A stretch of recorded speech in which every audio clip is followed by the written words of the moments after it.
نحمده ونصلي على رسوله الكريم أما بعد فقد قال الله سبحانه وتعالى في القرآن المجيد وفي كلامه القديم أعوذ بالله من الشيطان الرجيم بسم الله الرحمن الرحيم واتخذ الله إبراهيم خليلا صدق الله العظيم. எல்லாம் அல்ல அல்லாஹுவின் பேரருளால் 19வது தராவீஹை நாம் முடித்திருக்கின்றோம். 23 ஜுஸுக்களை ஓதவும் கேட்கவும் அல்லாஹ் நமக்கு தௌஃபீக் செய்துள்ளான். மீதமுள்ள தராவீஹ் தொழுகைகளையும் மீதமுள்ள நோன்புகளையும் சரியான முறையில் நிறைவேற்ற அல்லாஹ் தௌஃபீக் செய்வானாக என்ற துஆவோடு எல்லாம் அல்ல அல்லாஹுவின் பேரருளால் ரமதானினுடைய பாதி ரமதானை கடந்துவிட்டு 3வது பத்தில் நாம் அடியெடுத்து வைக்க உள்ளோம். 3வது பத்தில் மிக முக்கியமாக மேற்கொள்ளப்படும் ஒரு அமல், ஒரு இபாதத், ரசூலுல்லாஹி ஸல்லல்லாஹு அலைஹி வஸல்லம் அவர்களுடைய வாழ்நாளில் அவர்கள் எல்லா வருடங்களும் இதை பின்பற்றி அவர்கள் செய்து வந்த ஒரு நடைமுறை, ஒரு வணக்க வழிபாடு என்று சொன்னால் இஅ்திகாஃப். எனவே அந்த இஅ்திகாஃப் இன்ஷா அல்லாஹ் வரக்கூடிய வெள்ளிக்கிழமையினுடைய மக்ரிபிற்கு பிறகிலிருந்து 21ஆம் பிறை துவங்குகின்றது. அன்றைய நாளில் இருந்து நம்முடைய பள்ளியிலேயும் இஅ்திகாஃப் இருக்கக்கூடியவர்கள் அவர்களுக்கான எல்லா வசதிகளும் செய்து தரப்படும் என்ற வகையில் இன்ஷா அல்லாஹ் நாளைய மக்ரிபில், நாளைய தினம் அவர்கள் யாரெல்லாம் இஅ்திகாஃப் இருக்கின்றார்கள் என்ற அந்த பட்டியலை, அவர்களுடைய பெயரை இங்கு பதிய வைக்குமாறு அன்போடு கேட்டுக்கொள்கின்றோம். அதே போல பெண்கள் இஅ்திகாஃப் இருக்கக்கூடியவர்கள் தங்களுடைய வீட்டிலேயே தொழுகை அறை ஏதாவது இருந்தால் அல்லது அவர்களுக்காக ஒரே ஒரு அறையில் அவர்கள் இஅ்திகாஃப் இருக்கலாம். அந்த அறையை விட்டும் அவர்கள் தங்களுடைய தேவைக்காக மட்டும் கழிவறைக்கு செல்வதாக இருக்கக்கூடிய அந்த நிலைமை ஏற்பட்டாலோ அல்லது தங்களுடைய அவசியமான தேவைகளுக்கு மட்டும் வெளிவந்து மற்றபடி அந்த அறையிலேயே இருந்து அவர்கள் வணக்க வழிபாடுகளில் ஈடுபட வேண்டும் என்ற ஒரு சட்டத்தையும் இந்த நேரத்தில் நாம் நினைவு கூறுகின்றோம். இன்ஷா அல்லாஹ் அந்த வகையில் இஅ்திகாஃபினுடைய அமல்களை சரியான முறையில் நிறைவேற்றுவதற்கு அல்லாஹ் தௌஃபீக் செய்வானாக. எல்லாம் அல்ல அல்லாஹுவின் பேரருளால் குர்ஆனினுடைய நபிமார்களுடைய வரலாற்று சுருக்கத்தை நாம் பார்த்து வருகின்றோம். கடந்த 17 நபிமார்களை அவர்களுடைய வரலாற்றை நாம் பார்த்தோம். இன்றைக்கு நபிமார்களுக்கெல்லாம் தலைவர், நபிமார்களிலேயே அல்லாஹ்விற்கு மிகவும் பிடித்தமானவர், தன்னை அல்லாஹ் சுப்ஹானஹு வ தஆலா ஒரு நபியோடு தன்னுடைய தோழமையும் தன்னுடைய நேசர் என்ற ஒரு பட்டத்தை கொடுத்த மிக முக்கியமான ஒரு நபி இப்ராஹிம் அலைஹிஸ்ஸலாம். ஹலீலுல்லாஹ், அல்லாஹுவின் நேசர் என்று அழைக்கப்பட்ட, சிறப்பு பெயரால் புகழப்பட்டு போற்றப்பட்ட நபி இப்ராஹிம் அலைஹிஸ்ஸலாம் அவர்களுடைய வரலாறை நாம் பார்க்கின்றோம். நபி இப்ராஹிம் அலைஹிஸ்ஸலாம் அவர்கள் நபி நூஹ் அலைஹிஸ்ஸலாம் அவர்களுடைய சந்ததியில் வருகின்றார்கள். நபி நூஹ் அலைஹிஸ்ஸலாம் அவர்களுடைய 10வது தலைமுறையை தாண்டியவர்கள் தான் நபி இப்ராஹிம் அலைஹிஸ்ஸலாம். நபி இப்ராஹிம் அலைஹிஸ்ஸலாம் அவர்கள் பாபிலோன் என்ற ஒரு நகரத்தில் பிறக்கின்றார்கள். அங்கு கொடுங்கோல் ஆட்சி செய்து வந்த நம்ரூத் என்ற மன்னன் அங்கு பெரும் ஆண்டு காலமாக அதிகமான நிலப்பரப்புகளை கொண்ட ஒரு சர்வாதிகார ஆட்சியை அங்கு செய்து கொண்டு வந்தான். அங்கு தான் சிலை வழிபாடும், நட்சத்திரங்களை வழிபடுபவர்களும், சூரியனை வழிபடுபவர்களும், சந்திரனை வழிபடுபவர்கள், இப்படி ஏகப்பட்ட இறைத்துவ கொள்கையை சின்ன பின்னமாக்கி மக்கள் அதனுடைய உண்மைத்துவத்தை விளங்காமல் பார்த்ததெல்லாம் கடவுள் என்ற நிலைக்கு மக்கள் ஒரு வந்த சூழ்நிலையில் இருந்தார்கள். அங்குதான் நபி இப்ராஹிம் அலைஹிஸ்ஸலாம் பிறக்கின்றார்கள். எந்த அளவுக்கென்றால் நபி இப்ராஹிம் அலைஹிஸ்ஸலாம் அவர்களுடைய தந்தை சிலையை செய்யக்கூடியவர். நாம் எல்லாம் வரலாற்றில் சில தகவல்களை நாம் அறிவோம். அந்த வகையில் இப்ராஹிம் அலைஹிஸ்ஸலாம் அவருடைய தந்தையே ஒரு சிலையை செய்து அதை விற்பனை செய்யக்கூடியவர், ஒரு குயவர் என்று சொல்லலாம். அந்த சிலைகளை வடிவமைப்பவர் ஒரு சிற்பி. நபி இப்ராஹிம் அலைஹிஸ்ஸலாமிற்கு சிறு வயதிலேயே அல்லாஹ் அந்த ஞானத்தை கொடுத்து விட்டான். சுற்றுச்சூழ இருக்கக்கூடிய மக்கள் எல்லாம் தவறாக தெய்வத்தை புரிந்து கொண்டு தவறாக விளங்கி இறைத்துவத்தை மாற்றமாக விளங்கி கொண்டு பார்த்ததையெல்லாம் கடவுள் என்று சொல்லக்கூடிய அந்த சமயத்தில் சிறு குழந்தையாக இருக்கும் பொழுதே நபி இப்ராஹிம் அலைஹிஸ்ஸலாம் அவர்களுக்கு அல்லாஹ் அந்த மிகப்பெரிய ஞானத்தை, யார் இறைவன், கடவுள் என்ற தன்மைக்கு யார் சொந்தக்காரர்கள், கடவுள் என்றால் யார், அந்த இறைத்துவத்தை யாருக்கு நாம் கொடுக்க வேண்டும் என்ற அந்த தெளிவை நபி இப்ராஹிம் அலைஹிஸ்ஸலாம் அவர்கள் சிறு வயதில் இருக்கும் பொழுதே பெற்றார்கள். அல்லாஹ் அதையெல்லாம் தன்னுடைய குர்ஆனிலே சொல்லி காட்டுவான். சிறு வயதில் இருக்கும் பொழுதே நபி இப்ராஹிம் அலைஹிஸ்ஸலாம் பார்ப்பார்கள், வானத்தை பார்ப்பார்கள். நம்மை படைத்தவன் யார், நம்மை படைத்தவன் யார், நட்சத்திரங்கள் நம்மை படைத்ததா, நட்சத்திரத்தை பார்த்து அவர்களே கேட்டுக்கொள்வார்கள். பிறகு அவர்களே சொல்வார்கள், நட்சத்திரம் நம்மை படைக்க முடியாது, ஏனென்றால் நட்சத்திரம் காலையின் ஆன பொழுது அது மறைந்துவிடும்.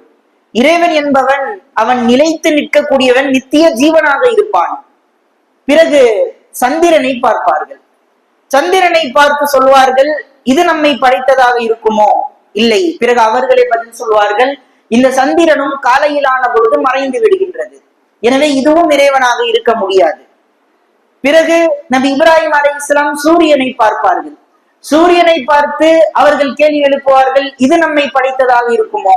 இல்லை, இதுவும் இரவான பொழுது இதுவும் மறைந்து விடுகின்றது, எனவே நம்மை படைத்த இறைவன் இந்த எந்த செயலும் இந்த எந்த விஷயமுமாக இருக்க முடியாது, அவன் நித்திய ஜீவனாக இருக்குவான் என்று சிறு வயதிலேயே அல்லாஹ் அந்த தன்னுடைய அந்த இறைத்துவத்தை நபி இப்ராஹிம் அலைஹிஸ்ஸலாம் அவருடைய உள்ளத்தில் உதிக்க செய்தான். அல்லாஹ் என்ற ஒரே இறைவன் தான் ஏகத்துவ கொள்கையுடையவர்களாக நபி இப்ராஹிம் அலைஹிஸ்ஸலாம் அவர்கள் சிறு வயதிலேயே வளர்கின்றார்கள். யாரும் அவர்களுக்கு சொல்லித் தரவில்லை அல்லாஹ் தான் இறைவன் என்று. அப்படிப்பட்ட சூழ்நிலையிலேயும் அவர்கள் வாழவில்லை.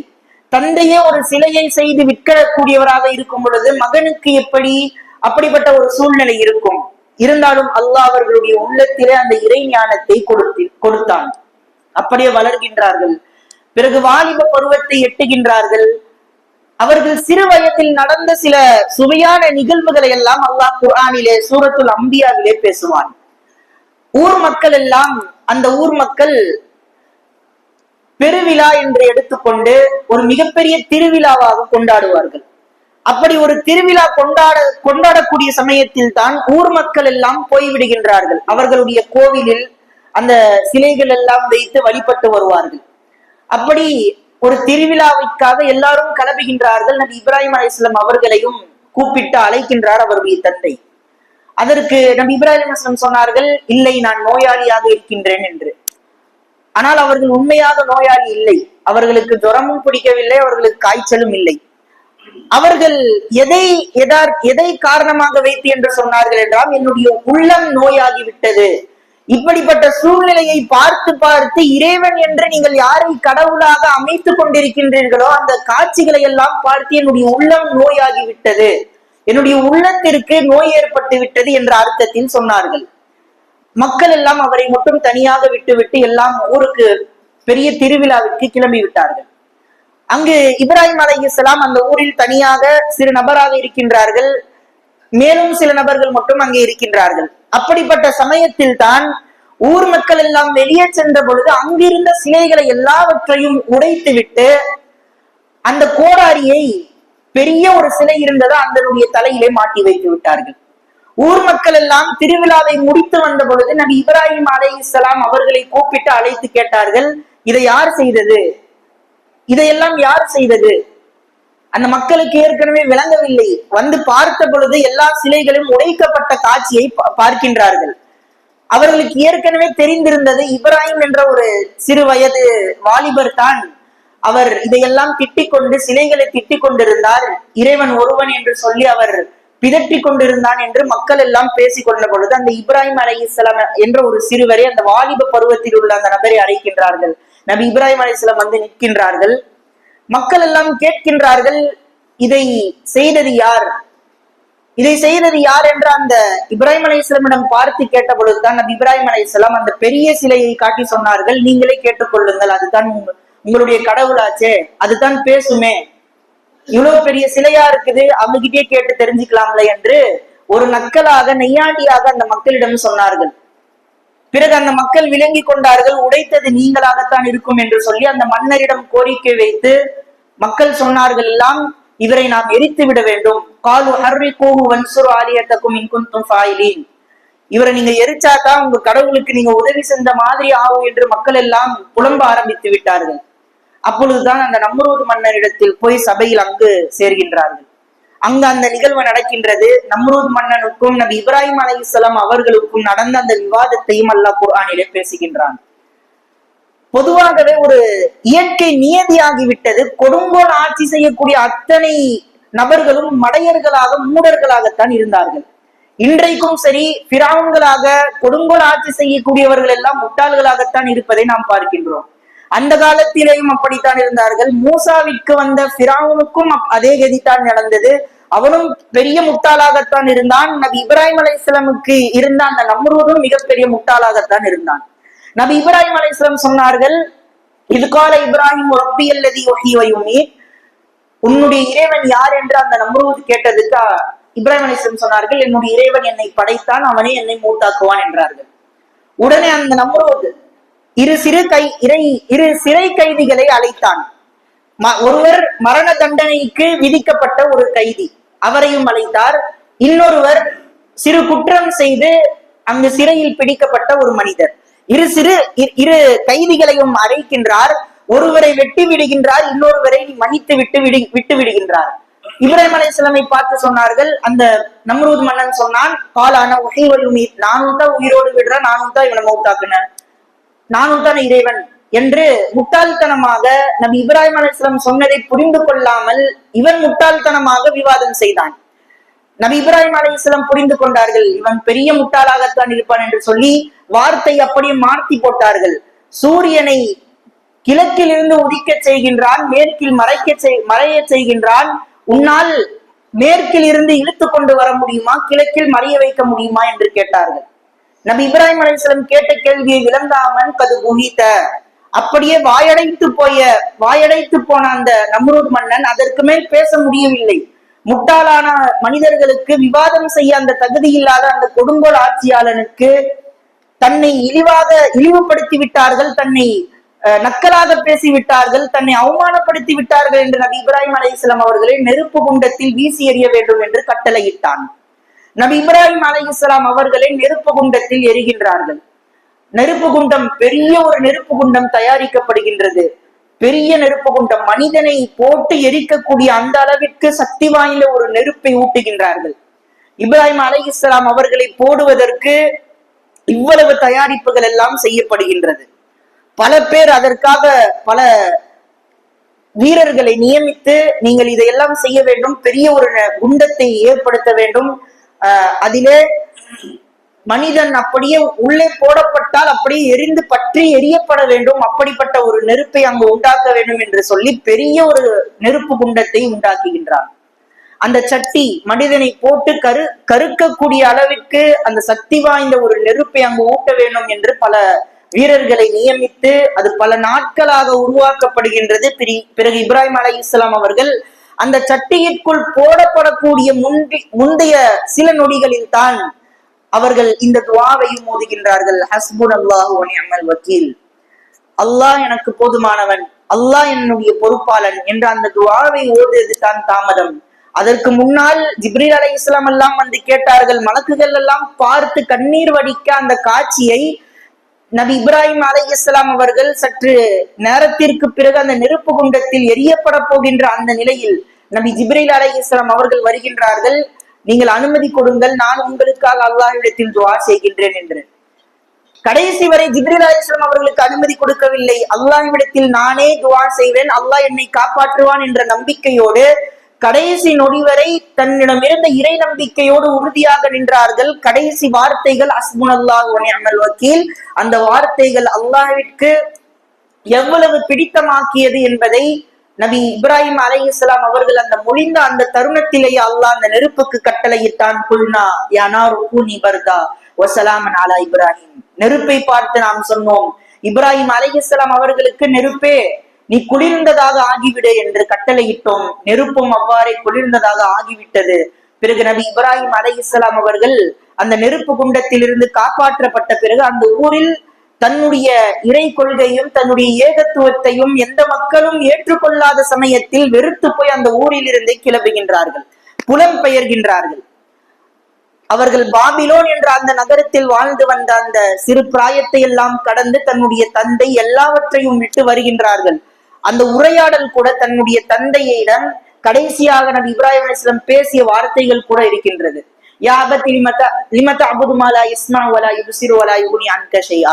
தந்தையே, உங்களுக்கு என்ன வந்தது? இப்படிப்பட்ட ஒரு கடவுள்களை அது கேட்கவும் செய்யாது, பார்க்கவும் செய்யாது, எந்த பலனையும் அளிக்காது. அப்படிப்பட்ட கடவுள்களை ஏன் வணங்கி கொண்டு வருகின்றீர்கள்?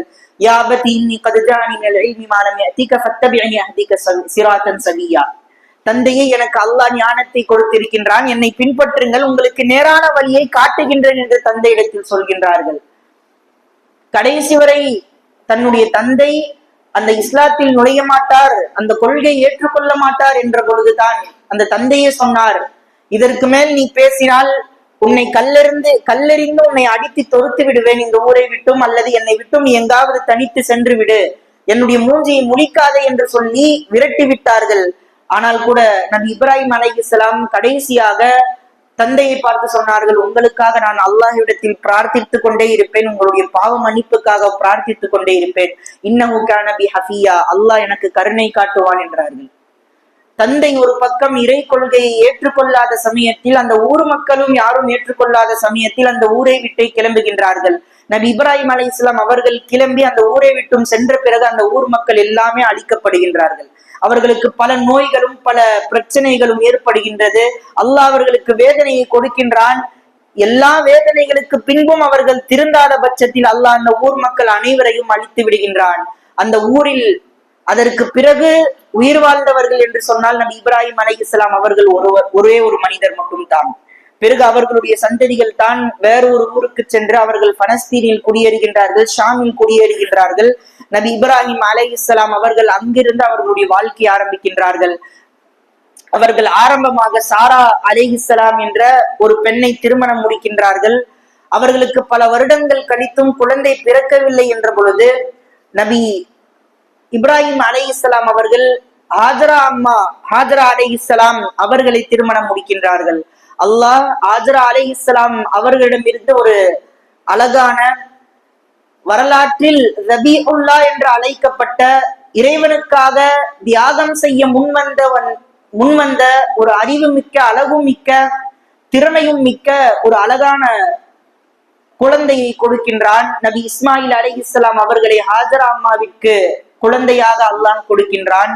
நபி இப்ராஹிம் அலைஹிஸ்ஸலாம் அவர்கள் ஹாஜரா அம்மா அவர்களையும் இஸ்மாயில் அலைஹிஸ்ஸலாம் அவர்களையும் பொட்டல் பூமியான மக்கா என்ற இடத்தில் அங்கு போய் விட்டுவிட்டு வருகின்றார்கள்.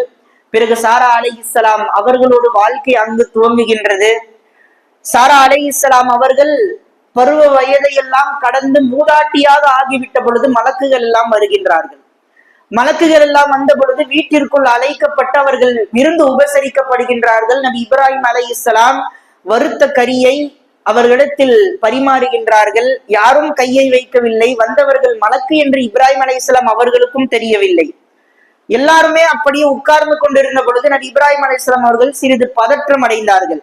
ஏன் இவர்கள் நம்முடைய உணவை சாப்பிடவில்லை? இவர்கள் வெளியாளாக இருக்குமோ, அல்லது நம்மை தாக்க வந்திருக்கின்றார்களோ, அல்லது ஏதாவது ஒரு மிகப்பெரிய அபாயமான சூழ்நிலையாக இருக்குமோ என்று பயந்து விடுகின்றார்கள். மலக்குகள் பேசுகின்றார்கள். நபி இப்ராஹிம் அலைஹிஸ்ஸலாம் அவர்களை பார்த்து நபி இப்ராஹிம் அலைஹிஸ்ஸலாம் அவர்களை பார்த்து அந்த மலக்குகள் சொன்னார்கள், வந்தவர்கள் ஜிப்ரீல் அலைஹிஸ்ஸலாம், பிறகு அவர்களோடு வந்த சில மலக்குகள். ஜிப்ரீல் அலைஹிஸ்ஸலாம் சொன்னார்கள், உங்களுக்கு நாங்கள் குழந்தை நற்செய்தியை கூறத்தான் வந்திருக்கின்றோம். இஸ்ஹாக் என்ற உங்களுக்கு ஒரு குழந்தை பிறக்க போகிறது. இஸ்ஹாக்கிற்கு பிறகு யாக்கூப் என்ற ஒரு குழந்தையும் உங்களுக்கு பேரனாக பிறக்க போகும் என்ற நற்செய்தியை கூறுகின்றார்கள். அவர்களுடைய மனைவி சாரா அம்மாவிற்கு நம்பவே முடியவில்லை. தங்களுடைய இந்த வயதிலே கூட குழந்தை பாக்கியத்தை எப்படி பெற முடியும் என்று கேட்ட பொழுது மலக்குகள் சொன்னார்கள், காலு அதாஜபீன மின் அம்ரில்லாஹ் ரஹ்மத்துல்லாஹி வ பரகாத்துஹு அலைக்கும் அலல் பைத் இன்னஹு ஹமீதும் மஜீத். அல்லாஹ்வின் கட்டளையா நீங்கள் மறுக்குகின்றீர்கள்? அல்லாஹ் உங்களுக்கு நாடிவிட்டான், அல்லாஹ் எதை எங்களுக்கு சொல்ல வேண்டும் என்று எங்களுக்கு கட்டளையிட்டானோ அதையே நாங்கள் உங்களிடத்தில் சொன்னோம். அல்லாஹின் விதி எப்படியோ அப்படியே நடக்கும் என்று அவர்களுக்கு சுப செய்தி நன்மாராயம் கூறுகின்றார்கள். நபி இஸ்ஹாக் அலைஹிஸ்ஸலாம், நபி இப்ராஹிம் அலைஹிஸ்ஸலாம் அவர்களுடைய 100 வயதை கடந்த சமயத்தில் தான் பிறக்குகின்றார்கள். சாரா அம்மாவிற்கு 90 வயது கடந்து விடுகின்றது. மூதாட்டியாக இருக்கும் பொழுது அவர்களுக்கு அந்த குழந்தை பாக்கியத்தை அல்லாஹ் கொடுக்கின்றான். நபி இஸ்ஹாக் அலைஹிஸ்ஸலாம் அவர்களும் வளர்கின்றார்கள். நபி இப்ராஹிம் அலைஹிஸ்ஸலாம் அவர்கள் இப்படி அவர்களுடைய வாழ்க்கையை அங்கு கழிக்கின்றார்கள். இப்ராஹிம் அலைஹிஸ்ஸலாம் அவர்களுக்கான சிறப்பு தன்மையை அல்லாஹ் குர்ஆனில் பேசுகின்றான். அவர்களுக்கு மட்டுமல்ல, எல்லா அரபியர்களுக்கும் இருக்கக்கூடிய இன்றளவும் சரி அந்த ஒரு சிறப்பு குணம், ஒரு சிறப்பு தன்மை இன்று கூட எல்லா அரபுகளுக்கும் இருக்கின்றது. அது என்னன்னா, விருந்து உபசரிப்பு செய்வதில் அவர்களை மிஞ்சியவர்கள் வேறு யாரும் இல்லை. அரபியர்களும் சரி, அந்த அரபியர்களுக்கு அந்த பழக்கம் வந்தது இப்ராஹிம் அலைஹிஸ்ஸலாம் அவர்களிடமிருந்து தான். இப்ராஹிம் என்று அல்லாஹ் குர்ஆனிலே பாராட்டி சொல்லுவான். இப்ராஹிம் அலைஹிஸ்ஸலாம் அவருடைய அந்த விருந்து உபசரிப்பை பற்றி நபியை நீங்கள் நினைவு கூறுங்கள். வந்தவர்களை யார் என்று கேட்காமல் யாராக இருந்தாலும் பரிமாறி அவர்களை விருந்து உபசரித்து கவனித்து அவர்களை அனுப்பக்கூடிய ஒரு மிகச்சிறந்த குணம் அவர்களிடத்தில் இருந்தது. அல்லாஹ் அதைத்தான் பெருமையாக பேசி அவர்களிடம் சொல்லுவான்.